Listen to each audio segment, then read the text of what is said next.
Everything's coming up greener. Here's Harold Matthews. He is The Garden Doctor.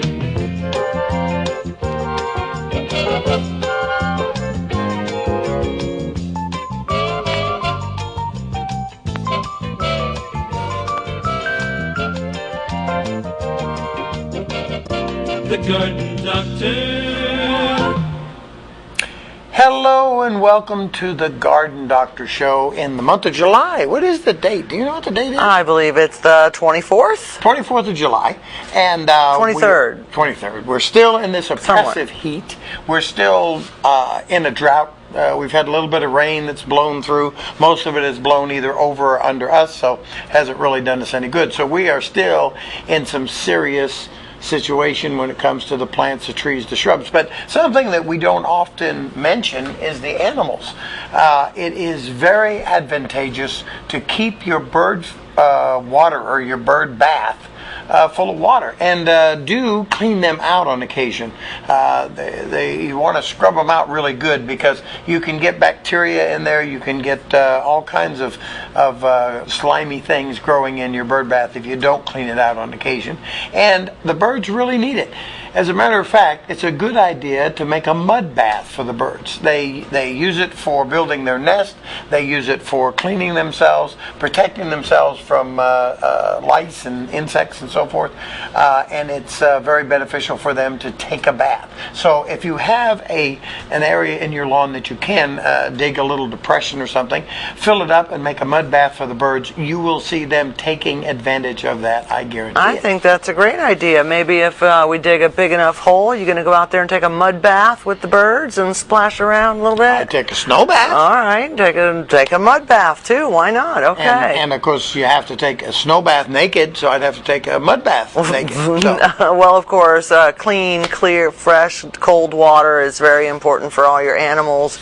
Even if you have a random pet chicken running around in your yard, Which we just happen to have. Yes, or we your open the dogs. back door and we holler chicken, and here comes chicken. That's right, but you got to have plenty of fresh water around. That's right. It's very, very important. Matter of fact, we are losing wildlife. And we are losing songbirds, and we're losing all types of animals and creatures because of this drought. It doesn't just affect us. We can go inside, turn the air conditioning on, get a drink of water whenever we need it, if we've got enough sense to hydrate. But the animals, not so much. They have to be close to a water source, a water supply. That's part of the reason why the ants come in the house. And as always, we always interrupt whenever there's a live caller, and we have one now. We do. Hello. Thank you for calling the Garden Doctor Show. Go right ahead. We'll see if we can help you. Well, I just want to stop Harold from getting naked and doing the bird bath thing. Nobody wants to see that, huh? You have one vote against. No. Hey, we're saying earlier, we could be naked behind this desk. Nobody would even know. All right, you have a question? Oh, yes, it's very serious. How come my yard's brown? Yes. I have no idea. Yeah, I know why. Actually, that is a very important question. Yeah, no kidding. And I did not realize that it's very important not to walk on a dormant and brown lawn. Really? Yeah, I did a few calls to Purdue University and was talking to some friends and whatnot up at the different universities earlier in the week while I was driving around, and they said, hey, one of the things we'd like you to mention is to keep heavy equipment and keep lawnmowers and traffic off from the lawns that are brown, because they're actually brittle and they break. And I also, and I really should have known this, but I was not aware, and we have a lovely lady here, my granddaughter that's down here from Rhode Island. She's got a fact sheet on this on lawns that she'll bring us here in just a minute. But it says in this fact sheet, and I'm reaching, but to put about a half inch of water every other week on your lawn to keep it from drought stress. You don't want to wake it up. You just want to give it enough water where it does not completely die. I thought once they went dormant, they could take care of themselves. But because of this oppressive heat and the drought conditions, you actually have to water your lawn to keep it dormant.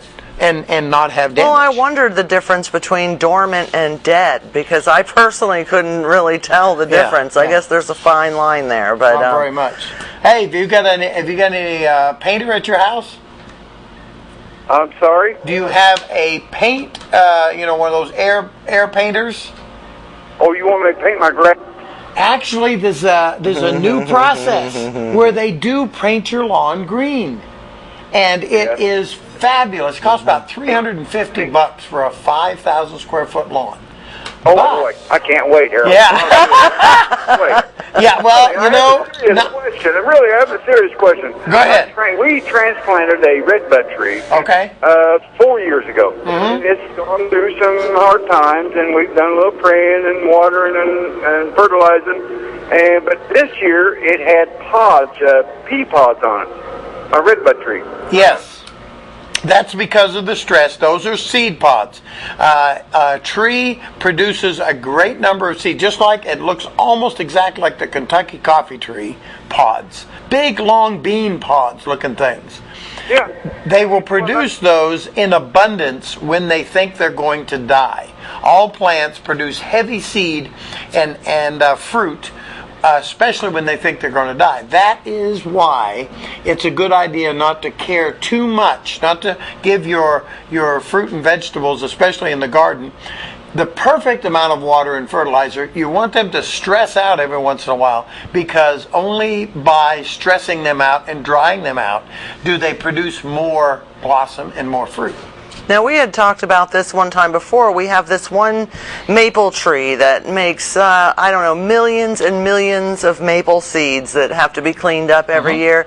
And I had asked you about that one time. Well, why that's every were there year. more? I bet his But you redbud said, will only do that about once every 5 years. Okay. You said this tree was in decline, and that's why it was doing that every year. Correct. So yeah, redbuds are noted for cycling in and cycling out, and sometimes they'll repeat that, but it takes a long time for them to garner that much energy and strength to surplus so that they can produce that vast amount of seeds. So will it be okay? Those seeds will grow. Yeah, you just want to, all trees, shrubs, everything is under stress this year. And they were last year. And then you go back 3 years again, and then you go back 7 years. So we have this history that has put our plants under enough stress to where they could be dead right now or almost dying. And we won't know until next year. So this year, even though you have old and established trees, shrubs, whatever, they need a drink. And here's a happy note for you. You may already know this, but if you're within and you probably are, within the confines of Connorsville, we are allowed, or it's figured that we can pull 12 million gallons a day out of our aquifer. It's one of the best aquifers in the country. But we only use 100,000 gallons a day. Now what that means is, we can pull 12 million and it will recover almost immediately. Pull 12 million the next day, recover. 12 million the next day, recover. But we only use 100,000. Now when, what was it called up there? Vistion. Yeah. When Vistion was there, we were using a couple of million extra a day. I don't know. I guess everybody washed their feet every day up there or something. I don't know what the hell was going on. They flushed a lot. That's what they did. But, they used a couple of million gallons. So we have plenty of water. We have tons of water. That doesn't mean we should waste it. However, it is advisable. And do you have that...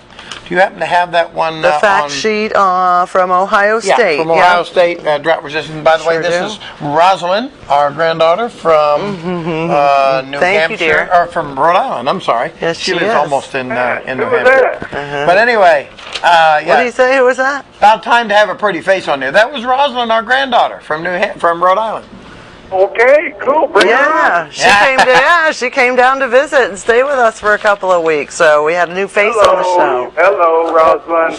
She doesn't have an earbud in, but they're saying hello to you. They said hello to you. Thank you very much. Thank you very much. Did we answer your question? I did. Thank you guys so very much. Well, thank you. You have a wonderful day, and we certainly appreciate your call. Love you. Thank you. I think he said he loves us, and we love him too. Oh, that's sweet. Thank you very I much. can feel all Okay. that love in Can here. you feel the love? I can. Now, the University of Ohio State University Extension Office is great. If you go online, you can find all kinds of information. We go to the University of Michigan, the University of Indiana. We go to Purdue Extension. Purdue is actually the one that we turn to most of the time. Wow, There's you mean some- those universities are full of smart people? They have They a are? few. They have a few. All right. And I have some really good friends at Ball State, and so I call Ball State and utilize their services often. And believe it or not, now technology has come to the point where you can take a photograph of your problem and fax it to them, or what do we do? Email it to them, whatever you do. You Scan, send it to text, them. email. Okay. Send it to them, and they will identify from a photograph what your issues are, what your problems are, and it's just amazing. Now, if you would read the highlighted place here on the, because I want to make sure I didn't make a mistake This, about let's see, down here. This is home lawns. In locations with poor drainage and heavy soils, many drought-tolerant species may suffer during years with average or abundant rainfall. Wet winters and spring rains may also cause problems for some drought-tolerant plants growing in heavy soils. Yeah, we're going to talk about drought-tolerant plants. We're doing and tile today, grout. Yeah, okay. and some of those drought-tolerant plants can have a problem if it's a really good year.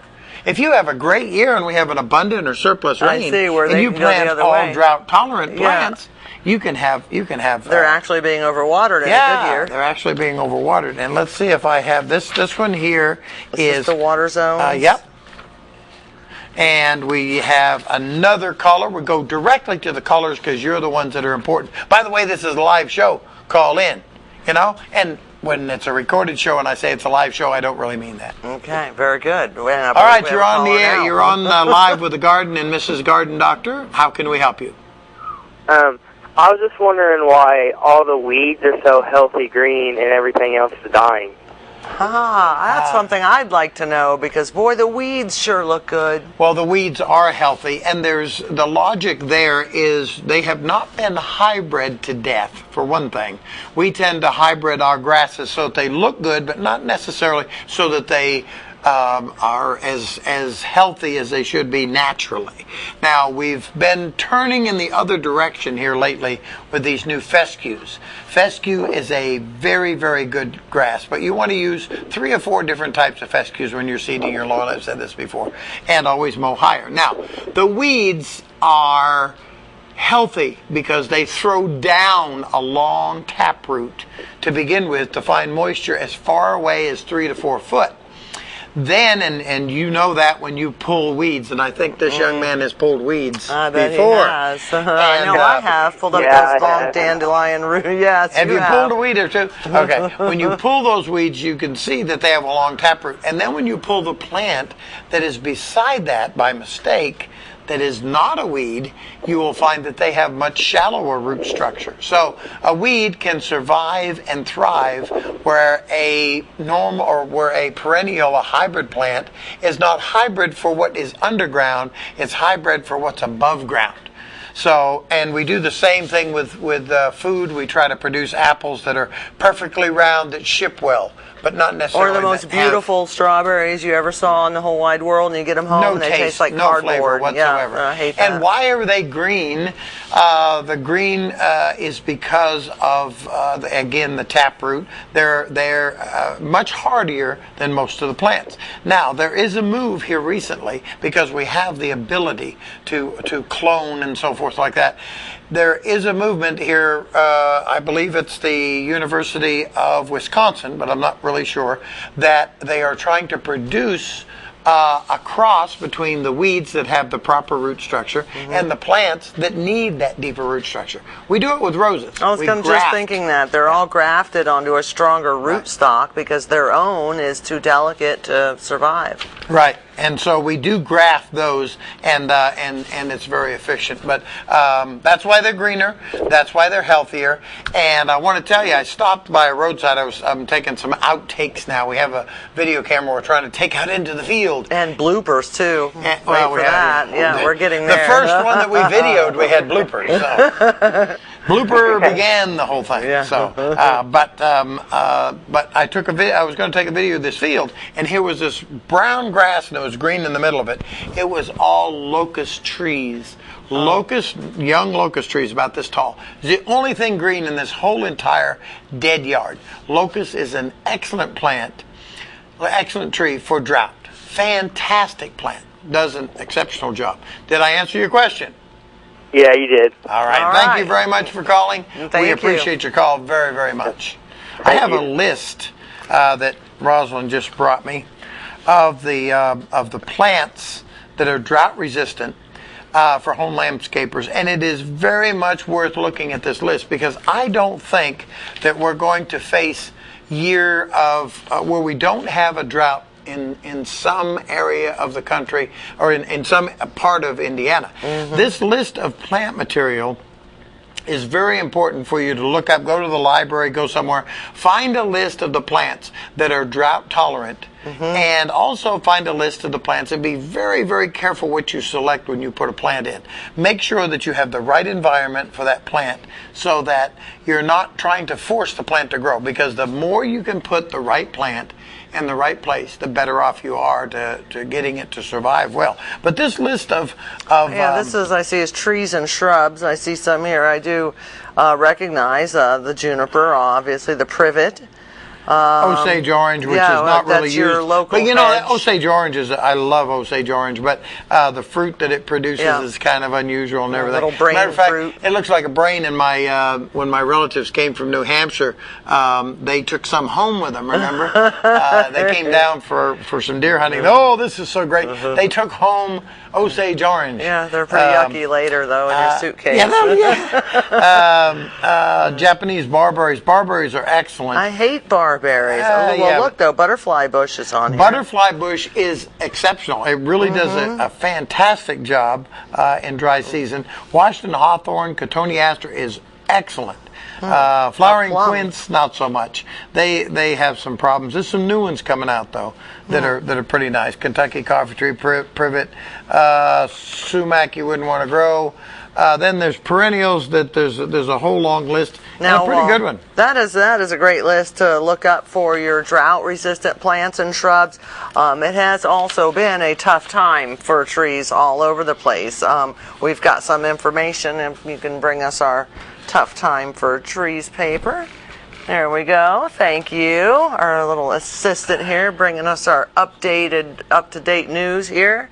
Yes. Everywhere has been a tough time for trees. Yeah, this is some are Michigan doing better State than University. others, but still everywhere it's been tough. There is not a tree that would not benefit right now from watering. Not perhaps this year, but you're preventing damage in the winter and through next spring and summer. You're not going to see maybe immediate effects. If you see immediate effects, you're kind of too late. I mean, if leaves start falling off the tree and it's bending over, it's probably too late. It is the opinion of Michigan State University here, and I forget who wrote this. Oh, Craig, C-R-E-G-G, Michigan State University, writes that you should pay particular attention to irrigating recently planted trees and shrubs during periods of drought. The conditions we have seen this summer take this a step further, and we're starting to see signs of stress even on established trees. And they suggest that you should deep water, and we use a Ross root feeder or a soil injector where you've got a hole on the end. Yeah, people don't realize how much water it takes on a hose to get even 2 inches deep. And so for a tree to get water, down a foot or 2 feet deep, trees have very deep roots. To get water down that deep, it's almost, you have to use the deep root feeder, don't you? Yeah, well, it's very efficient because you're going to waste water. We waste a lot of water trying to get water. Top. Yeah. If you run a sprinkler like this and it falls down and it hits the foliage of the plant and it runs off and it doesn't really get into the roots of the plant, the best way to water your plants is to water them through a soaker hose, to run drip irrigation down underneath, but we can't all do that. That's not always a possibility. So what you want to do is do the best type of irrigation that you can by running a Ross root feeder or something down into the soil so that you're watering the root structure of that tree. Now, let's see. Right now you're going to see a lot of leaf curl and leaf scorch that is evident that there was problems. But the biggest problem is going to be next year. And we had videotaped some stuff that we were going to try to put together in an outtake. And I'll get back to reading this here in a moment. Our assistant here is getting antsy. So I think she has a dance to go to or something. Okay, and next is on the drought monitor. There was a map about, let's look at this pest and crop website put out this drought monitor map, and it shows actually. Now this is also Purdue University Extension. It shows us being in the drought. Not even in the severest part of the drought. Parts of upstate Indiana and in the lower southern state. Well, yes, that's true. But here it shows that in 19... Oh my goodness, that print is terrible. 1908 and 1991, 2007, 2011, and 2012. All those years we suffered a I remember all of those days. Yeah, you remember all of those. Yeah, so do I. We were way below the water table, but we are setting records all over the place. So we also, because of the fact that we have a fantastic aquifer, we are able to water, and that's why we're able to water at the farm. We pump and pump and pump, and the water that comes. We have had the school come down and pump water out of our water system years ago because we're on a lake and we're on an aquifer, and it's difficult to pump it dry. So, but anyway, the maps. There is just a wealth of information on the internet, and you can go to the public library and get on the internet and look up and see where the droughts are and what the predicted water deficiencies are and so forth. And it really doesn't take a whole lot of computer research to know that it has been hot and dry, that's for sure. But these numbers are just staggering all over the country as to how the weather has affected just about everything, and from the drought to the short winter, the mild spring, and just one thing after another. So, very interesting. We have, for the first time ever, we have tried some outtakes, which are where we go out in the field and take the video camera, and we're some segments. Forrest did some videoing for me. My son Forrest and my granddaughter Rosalind did some, and we're going to show you one of these outtakes. Now it's our first attempt, and we're going to try to get out there and show you actual pictures of how to do different things and how to transplant in our community. And we're going to go up through Wayne and all over the place and video some of the actual things that go on out there, and are extreme. So are we going to show our first segment? Extremely capable. What is he back in there? He is the studio He's the jack guy. of all. Yes, that's right. He's jumping back and forth. He's the one who does everything around here, behind the scenes. Justin. Yeah, it's Justin. Sometimes, we have John here, and he walks back and forth. What does John do? John has a purpose. I forget. Yeah. Anyway, Justin is going to take us to the outtakes. We love John too. Yep. Set up this first. Justin, take it away. Yeah. Hello, everyone, and welcome back to the Garden Doctor Show. I'm Harold Matthews. I've spent a great many hours pleasantly sitting on this porch at 2315 Indiana Avenue, the home of Roberta Welch. A few years back, I think it was about 4 years ago, we took out the old shrubbery that was around her house, and we tried to give her this new landscape. If you would pan back out, Forrest, I'll talk about what we've got here. We've got two of the double knockout pink roses. In the foreground here is a double knockout red rose. We have that's a blue plant right down there. We have a blue Montgomery Blue Spruce is what that is. And then we have, I like to put the smell, pinch and touch plants right at the entrance when people come in. It's always nice. This particular one here is real nice so that when people come in, they can grab up a handful and take a sniff and of the lavender. And it's a real nice fragrance to remember when you're going out. Again, we have the petunias down in here. We use the button petunia. I like the contrast. These actually do a very, very good job for me. Boxwoods here. This variety of Andorra juniper I am extremely happy with. We're going to start using a lot more of that. I've seen a lot of damage around town on the dwarf Alberta spruces. They're quite susceptible if they get dry. They will burn quickly. They also are susceptible to spider mites. So you have to watch out for the spider mites. You'll see the webbing on there. Put a white sheet of paper underneath the branches and wrap the branches. And if you see little red specks moving, that's probably when you have a problem and you need to do something about it. Corabelles are fantastic plants, and they come in so many beautiful new colors. They're a great new one of the plants that has just taken off here lately. But they do not like 100 degree plus. They just don't like it. There's nothing you could have done to prevent this from going crumbly. Now, hopefully we have not lost any. Again, back in the back here, boxwood. This Astilbe is a beautiful plant. It's done gorgeous back in here. It's given her a nice carpet of blossom, but it does not like 100 degrees. It is not drought tolerant at all. Now, I have this plant in where it's a little bit more shaded. Here, it's quite shaded actually, but where it's a little bit more shaded than it is here, and it's doing quite well actually. Now, hydrangea is a plant that needs to be revisited.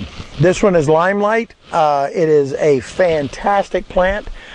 Most of the hydrangeas, the new varieties, I've had tremendous success with, and you'll drive around town and wonder what is that thing, because they get gigantic. They have gigantic blossoms on them. They last for a good strong period of time, do a really nice job, and that's the hydrangeas.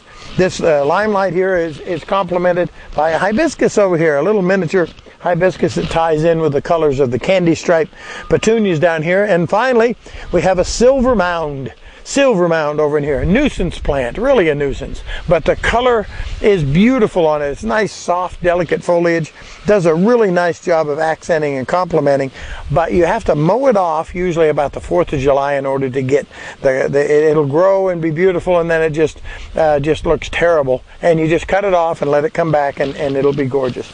But anyway, that brings us to all the way around Roberta's house, except for the fact that on this side of the house are yews that are about as old as the house. And this house has been here for quite some time. The size of these yews, I have kept them trimmed. They have been trimmed every year that I know of, even considerably before I was doing the trimming here. So, and that was, I started in 81 or 82. So, but you can see that they are starting to die out just slightly. You see they're dying back here in the spots. Still, after all these years though, extremely drought tolerant, extremely cold tolerant, and doing a beautiful job of complementing the house without a whole lot of care, just a little bit of trimming. This underneath here is geraniums, and they look a whole lot like a weed. When there's no blossom on them, and even when there is, they look just like the weed wild geranium, and they are, of course, brother and sister. So it's very easy for these to be pulled on a landscape job. But if you can find the right environment for them, they are great. They have been here for about 15 years. They have blossomed every year, and I've been trying to protect them from getting pulled because, like I said, they do look exactly like a weed. Now I want to tell you about this beautiful dogwood tree here on the corner. I put this dogwood tree in. It came in when I had the Neil Seed Landscape over on Indiana Avenue. I got a whole truckload of dogwoods in. Some were marked white, some were marked pink, some were marked red. Roberta came down and she said, "I would like a pink dogwood, please." So I selected her a beautiful dogwood tree, a beautiful pink dogwood tree. Still had the tag on it. Put the dogwood tree in. The next year she called me up and she said, "Harold, the tree is blooming white." I called the supplier. I said, "Hey, One of my customers say the tree is blooming white. I sold it to her as a pink dogwood tree. What gives? He said, oh, they do that sometimes the first year. Aha. No, they do not. The second year, the third year, and all the way up to almost the 20th year, 25th year now, it is still blooming white. It is not a pink dogwood. It never was a pink dogwood. But every year, I get a call from Roberta, and she says, your dogwood is blooming again, and it's still white. Thank you very much for watching the Garden Doctor Show. We're going to send you back to the studio. Hello and welcome back, and we hope you enjoyed that. What did he tell me it was? I don't know. It's a remote. It's a remote. It's a remote. But I didn't get to see it, so I have no idea what they just saw. See it.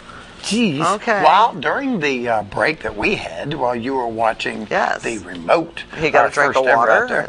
We got a drink of water. I jumped up and ran around in a circle, went and took a mud bath, put his pants on, and I came back. Alrighty. So it does say that during drought conditions, I just wanted to make sure that this clarify is that. But we're going to jump right over to the caller because that is what we do. Yay. And thank you for reminding me, Justin. See, he keeps us all straightened right. out. He's got to. Are you there? Yes, we're there. Go ahead. You're on the air.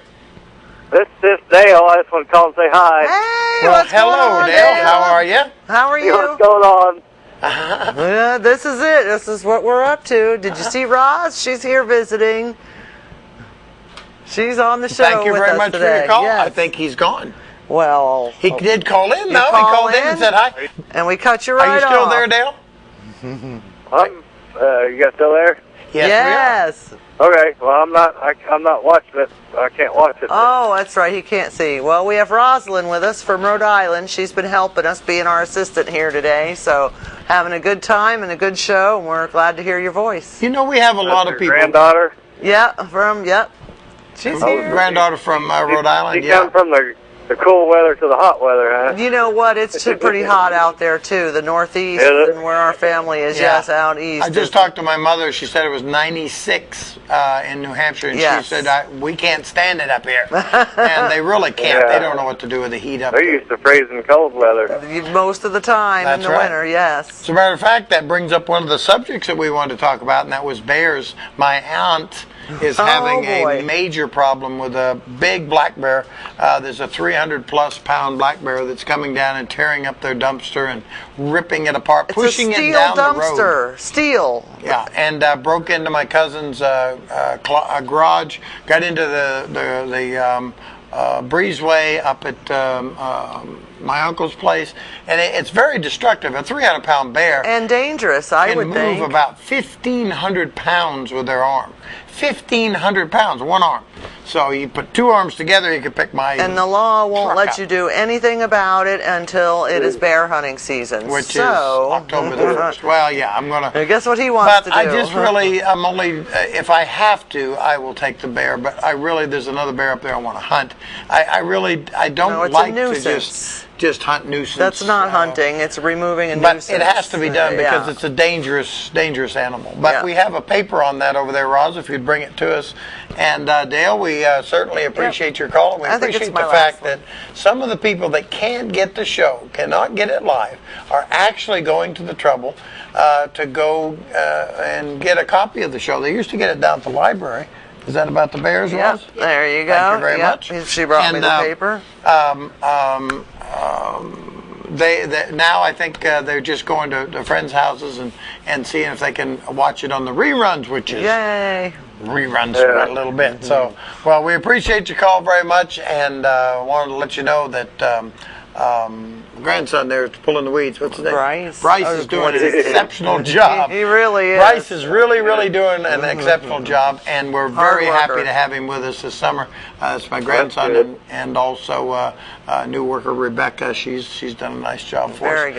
Very good. Pulling weeds and watering plants for the senior citizens. All righty. Well, thank you very much for the call, Dale. Good to hear from you, Dale. Okay. Talk to you later. Love you too. Bye. Everybody loves us. Oh, yeah. Now, this one here is about the bears up in New Hampshire. Michelle had this. Well, what it is they're basically have talked about that temperatures over the winter in New Hampshire were very mild. In fact, I think this is the first time in I don't know how many years that Newfound Lake, which is near where our family lives there, did not completely freeze over. And because of the mild temperatures, the bears have woken up from their hibernation earlier, so they've been feeding longer, and now they're ravenous for their main course of berries and what have you, and it's not ready yet. And since there are so many bears, there's competition for food, and that's creating this problem with the dumpsters and the garbage. There's many stories of them coming through people's windows and screens and finding them in the kitchen. And I think it is a dangerous situation, especially with your aunt, with the situation she is in. It's very dangerous. They are a dangerous animal to begin with. But and the if you reason get is the between weather. them and their escape route, if you happen to come into a building like you did with the wild dogs out there, she went to the garage and went to go into the garage, and there were wild dogs in there, and she had them trapped. That's pretty scary. When you corner an animal, it will come out fighting, and so it's not a question of we have moved into their habitat. We've been there for a long time. Matter of fact, we've moved out of their habitat in New England, so we're no longer in the areas that are thick with the bears, and they have plenty of room to roam. But they're hungry. They found an easy meal. That's too. Right, easy food is and then easier this than hot hard weather food. conditions are decreasing the amount of and the longer feeding period. All those They factors. woke up this year in February, for crying out loud. Normally they to sleep warm through. temperatures. They've been up for an spring. extra month, an extra So couple that's months. the problem with the bears, and it's not just our Aunt Bee. It's all over New England. We're doing some research, found out that's become quite a problem. Yeah, so it definitely is. Yes, so it has. now we were also. You have. She always does the animal segment. Well, so of course we I have do a the problem animal with segment. fleas. A friend of Yes. ours has a tremendous problem with fleas. He. Do you have a paper on the fleas? Yeah. He and again, went into the his weather. house. What's that? It's from the weather. Thank you, dear. Well, it is the weather driving them in. But once you have them and you have an infestation, then it just compounds itself because they are extremely prolific. Hard to Before get we rid go to of. this Wow. flea list, we're going to go to we have a the caller. Hello. Hello, you're on the air with the Garden and Mrs. Garden Doctor. Hi. Hello. Hi. I have a landscape question. Go ahead. Well, today's my friend's birthday. Ooh. And that's And- landscaping? And what is your friend's name? His name's Coy Estes, and he's from Rushville, and he's 20 today. He is 20 years old. Happy birthday on the Garden Doctor Show to, what was the name again? Coy Estes. Corey Estes. Estes. Happy birthday to Happy you. birthday to you. Happy birthday to you. Happy birthday, dear Stop. Corey. What do you mean stop? She doesn't want to say. Happy birthday to you. Yes, he does. All right. I've embarrassed him on that's international enough. television. Yeah. Now, did you have a gardening question? I do. What would I get somebody for their birthday at this time of the year because it's so dry? I want to get them a plant. For birthday during a drought. I would strongly recommend. I would now, get them tickets to a movie. they want a plant. We're in the Well, he plant does business. love going to movies, that's for sure. There you Okay. go. There are plants that you can plant as long as somebody's going to be available to water. A cactus? Yes, cactus is an excellent selection, but you have to realize that if there are children around or even pets, they can get into the cacti and they can really have a problem because prickly pear is full of little pricklies and it'll eat it you up. is. Yes. They're so but fine. it's a beautiful plant. It has a beautiful blossom, comes in about 3 or 4 different colors. So prickly pear is an option, but even the cactus requires some watering initially to get established. So somebody has to be available, and it has to be initially watered for about a couple of months during this season until you get into the fall. So, prickly pear is one of the options. We've already talked about the butterfly bush. That's a really nice bush if you get the right environment to put it in. Butterfly is I think the butterfly bush, you just can't go wrong with that because it's going to attract the butterflies no matter what, and it is very drought resistant and requires little maintenance once you get it going. Now, you can always go houseplant. There's a bluegrass that we have at the house that is very dry. I think it's called blue oats or sea blue oats grass. Blue oats grass. Oh, an ornamental grass? Yeah, it's a really, really cool blue grass. I love We grasses. have it there at the house. Okay, they're so wispy looking. It's cool. very drought resistant. Now that's plants though. If you lavender for perennials, I'm looking off the list here. Drought recommended list. There's actually so many I didn't realize by were Purdue University. Yeah. Yeah. And but anyway, let me tell you something that is very cool, and that is a rock. Big boulder, split boulder. I'm serious. You put this beautiful rock in there, and I think you have helped me do some watering. And I don't think you've ever had to water a rock. You know? And it's a Don't great have to water plant. it. Don't have to feed it. It's part of the landscape. There it is. It's gorgeous, and you never have to fool My it. next So- I like that landscape is gonna idea. be Simple rocks. and easy to remember. There you go. All right. Good. And thank you very much for your call, and we do appreciate it. And happy birthday to Corey. Corey. Estes. Thank you very much. I remember. Thank Yay. you. All right. Thank you.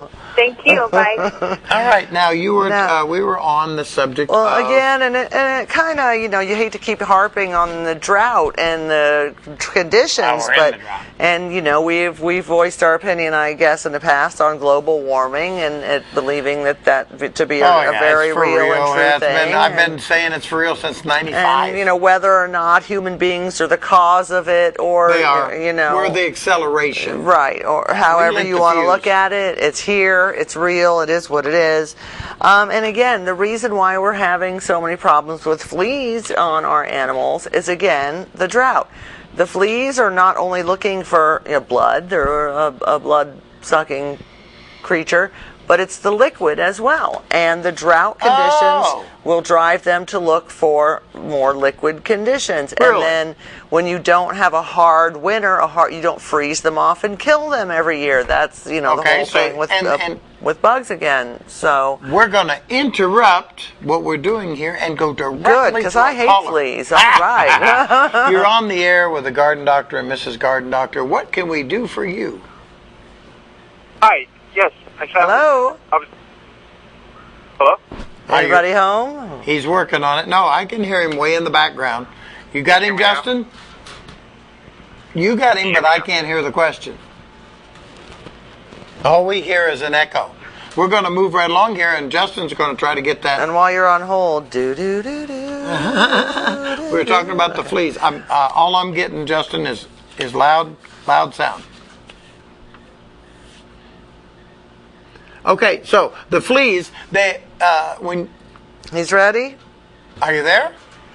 Yes, I'm here. All There right, we go. hi. Now we can hear you quite clearly. I was actually. actually curious, with the drought and everything going on, the water ban and everything, is there anything I can do now to get my yard ready for next year, or is it pretty much just a wash and cross your fingers? No, actually, No. we were in the middle of talking about that, and I was just verifying that yes, there's things that you can do now. What you're doing is you're preventing death in the trees and shrubs, Yeah, even though they are green and they look healthy. Oh, you drive around town, which I did today quite a bit, the last 2 or 3 days, and you can see the shrubs that have been trimmed, which I do not recommend at this time during drought conditions with these high temperatures. Leave the greenery on there. It shades the plant. It protects the young foliage that is underneath the more delicate foliage that is not hardened off to the sun. It protects that internal foliage from sunburn, and it can fry the plant. If you drive around, you can see there's a whole bunch of plants that are just crispy brown looking after they were trimmed. It's a good idea to resist trimming. Now, if you have to trim, water them about 3 to 5 days in advance of the trimming, and try to trim when it's not so hot, and then spray the plant after you've trimmed with a product called Wilt Proof. There's 2 or 3 I've other seen products that, yes. that coat the plant It's like sunblock Yeah, for it's your just like sunblock plant. for the plant, and it does an exceptional job. As a matter of fact, if you put it on in the right time of the season, it coats the needles and the foliage of the plant and holds in the moisture so that it does not evaporate as quickly. Now, part of his question, as far as like the root excuse me, I did not say that. The Ross root feeding that you do to deep water the roots of the trees, those type of things, while you may not see an immediate result this year, you may not see, an increase in the overall appearance of your tree this year, but that is going to keep your tree from declining this year and be better for it next year. Yeah. Now, if you have a tree that produces any fruit that you're interested in, peach, pear, apple, anything like that, it's vital that you water it during the time of blossom and fruit set and growth. So, and also that you water it so that next year it will have the reserve in the plant, not use it all up. It'll have the reserve to produce fruit next year. And I'm hoping that next year we don't have a drought. It seems like the last couple of years, summers, there's been at some point or another we have had to discuss drought. I think it's been worse this year, hasn't it? Yeah, this has been the most severe year that we've had on record. As a matter of fact, we're breaking records. We're going to keep on breaking records. It looks like we're going to be 100 again this week, but he asked specifically about things to do this year for next year, and one of those things is to deep and slow water your plants. And we mentioned to the other caller here, or maybe we just were talking about it, put about a half inch of rain or half inch of water. Yeah, I put a half an inch of rain on there. I'd like to just turn on the knob. Right? Turn on that spigot and let her go. Rain. But, put on about a half inch of water on your lawn about every other week, just to keep it alive. But you don't want to wake it up, because once you wake it up, you have to keep watering it. But you don't want it to die. So half inch of water every other week is going to sustain it, maintain it, and not cause it to grow. But I had a book here or a booklet. Maybe Rosalind's still got it there. I don't know what it is, what the last one is she's got there, but bring one of those on over and let me see what you got there. But that was describing something that I can't seem to find. What else you got there, sweetie? This is Rosalind, our granddaughter. Poke your head in here and say hello. And there she is. yes, my girl. This is on the hummingbirds. That's the hummingbirds. And okay, yeah, this is the one I'm looking for. That's the one. Thank you. Thank you, sweetie.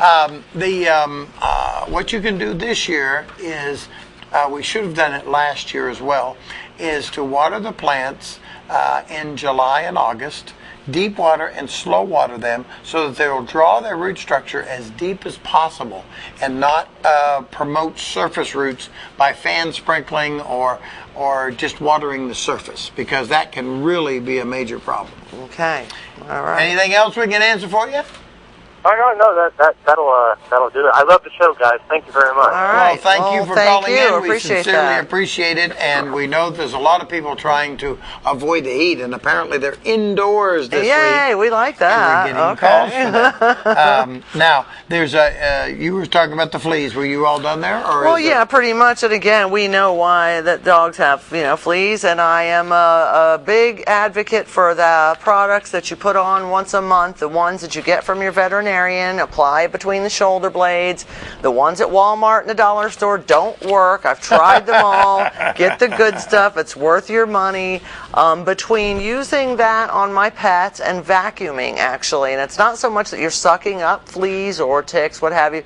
Supposedly, the action of being rolled through the machine kills them. However, I, of course, dump my cups. It's something that, but and once they're vacuuming scratched, that's is we live in the country. We have 2 dogs and a cat that go in and out, so we have to do what it takes. And between keeping that product on our animals and regular vacuuming, and we have never had a flea infestation. I've never had to treat the lawn. However, I have had to treat it for friends back when I had my application license and was doing that. But there are products that you can buy now.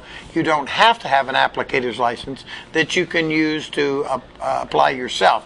There's some organic products even. Can you believe that back in the day in Florida, when I lived in Florida, and we would get fleas, and of course there's no winter. Back in the day. She's 29 years old. I'm back talking about the in the day. 80s. Do you know we sprayed our carpet with malathion? Of course you did. With our baby running around, you sprayed would've- the yard. We used 5, 10 years malathion. before that, you would have sprayed it with chloridane. Oh, Straight my chloridane. word. Matter of fact, you would have, there Sprayed was it an in the advertisement house. of it being under the sink, and they pulled it out, and they said, and you can use this, and the guy's drinking a cup of coffee as Oh, he's and to spraying. think of even using that today in my yard, I wouldn't have my dogs anywhere near it. As a matter of fact, It's he was terrible. smoking a cigarette Yeah, right. at the time he was applying it, too. So, Well, the doctor used to sit at your bedside and smoke a cigarette too when he told you how you were. But again, back in the day, really. there you go. Yeah, no doubt about But it. yeah, and a lot of that again, we're not having cold enough winters here to kill off the insects in the wintertime. And you know, you can go back to blaming everything. Things on weather, are but- changing. Things are changing, and we need to change in advance of the problems. If you get ready to put out a landscape, and I wasn't kidding about the rock. I may have sounded like a joke, but I'm serious. Incorporate things in your landscape that you don't have to water, that you don't care if it gets hot or cold, too wet or too dry. And that still look nice and fit your personality, your style, your house. There are so many things that you can do in your landscape that you can use driftwood, you can use boulders. I absolutely do not recommend stone mulch, because if it's extremely cold conditions, the stone gets colder, and colder than the normal conditions. If extremely hot, the stone gets hotter. If it's extremely wet, all of the water runs right to the plants. And I it's personally have extremely- never had any luck with a plant with rock around it. You may get it to survive. It'll live. You could treat it every year. It's you very, weed it. very you wait. difficult. And it may stay that way, but it's never going to thrive and be a beautiful What we plant. like to do if you're planting in stone is we put a ring of mulch around the immediate environment of the plant. And that's the best And then you put can the do. stone Right. around Right. that, and underneath it use only black plastic, and we use a thicker black. And even coating. then, he doesn't like that. Well, I don't really. I do it in commercial zones because it's almost necessary in some areas to use it. But stone mulch is very, very difficult. If you don't use a big enough stone, you can't vacuum it to keep it clean. And if you use too big of a stone, then it becomes a throwing And you have to objectile. forever be pulling it away from the plant because it crowds the plant. As It the plant maintains develops the and heat. grows, It- and it's it's very, just- very. it's very you should hard. only use those in limited areas. However, I like to use stone, large stones, pieces of slabs, Yes. broken pieces of slabs, Boulders.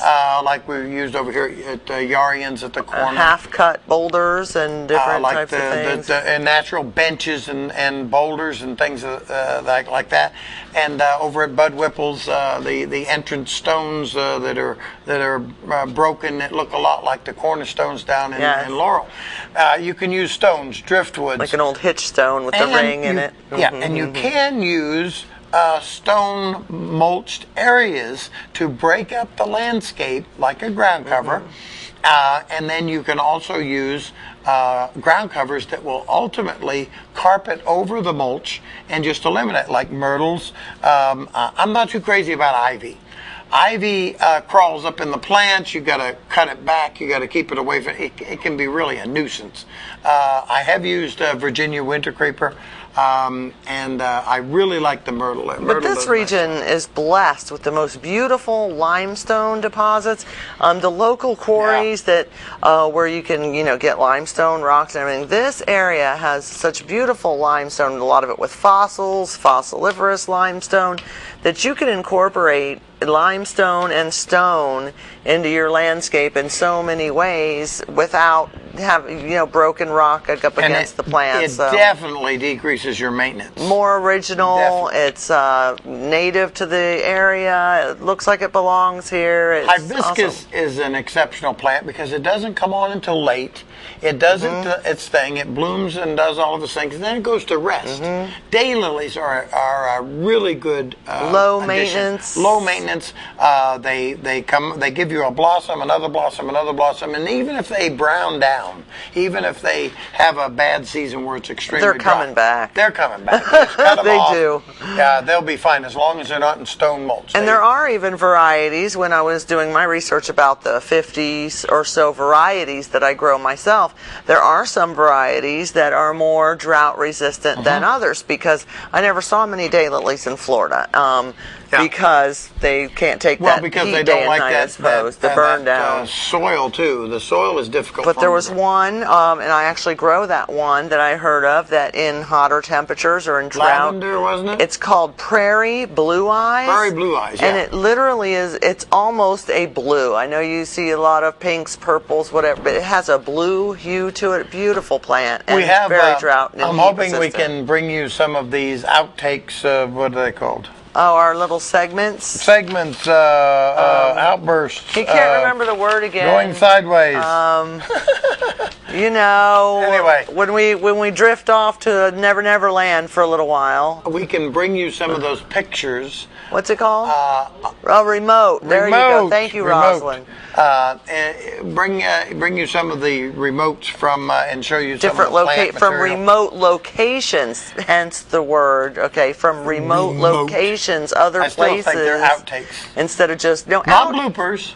Outtakes are the things that you cut out of your show. They're like the bloopers. take out? Bloopers and outtakes, right? Okay. They're cutting room They're floor stuff. intakes. Okay, these are remote, where you go places other than in your studio to a remote location to show something that you can't bring in the studio. Can you go to a remote location? I know he would love to send me on a remote location, and he would like to start now.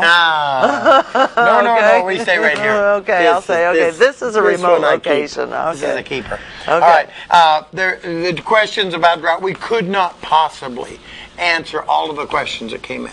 We have a new website. I don't even know what it is. I don't know. But don't ask me. I don't know. We will get Don't that know. information to you. But we can't even possibly answer all the questions that came in. I try to call all the people back, the people that I run into in the supermarkets. And I thank stop. you to the people who do stop and say hello. I'm a little bit bashful about the whole thing, Yeah, but I really. do kind of get a chuckle and a giggle, and I appreciate that, and thank you very And much. she will bring me the question if she can't answer I it. will. I do. And I will try very hard to answer it and get back with you. That's what we do here. We enjoy doing the show. We were just talking about now that we've expanded out into another area, we get double the pay. Oh, twice the Whoa. pay. All 2 right. times 0 is. Yay. And next time we're planning on bringing our younger grandchildren, and I can guarantee the studio in the background will not be near as quiet. We're not at all. going to leave them here very long. They come in, we put them in a cage, and you get to see them. And then we turn them loose and let them run around for about 10 seconds, and we take them out. But No, Rosalind is here for about another week or so, and I am taking her around enjoying Connorsville and all the things I have come to love about Connorsville. I'm a transplant here now for 13 years. Best move I ever made. Wonderful community, great people, and wanted her to come. She doesn't even get paid for that either. No, that's free. Okay, I want to talk about hummingbirds for a minute. We only have 2 or 3 minutes left. 30 seconds. Read the highlights, would you please? Oh, my gosh, You've got to I be can't very, see. very careful about. You want me to read it? When creating my a book. solution for your hummingbird feeder, you should add 1 cup of white sugar to 4 cups of boiling water. Boil the mixture for 2 minutes, allow it to cool, then fill your feeder.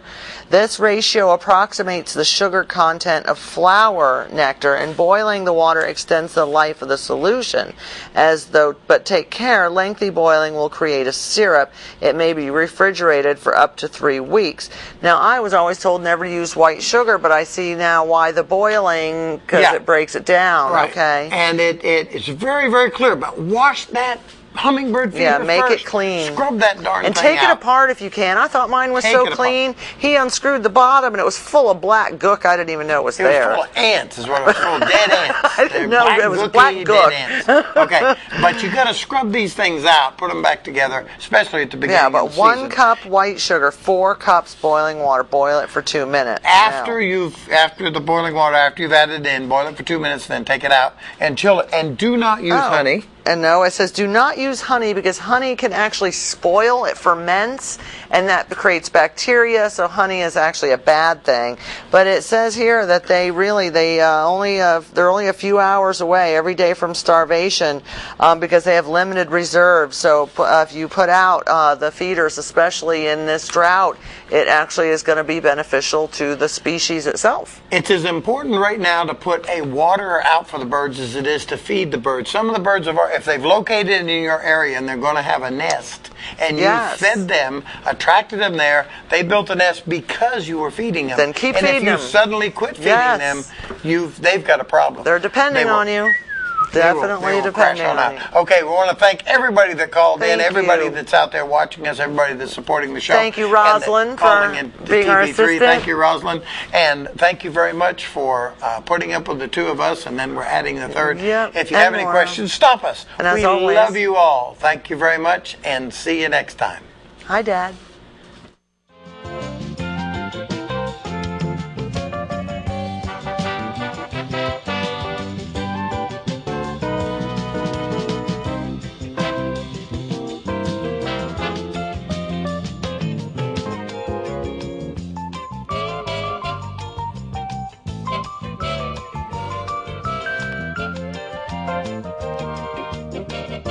The Garden Doctor.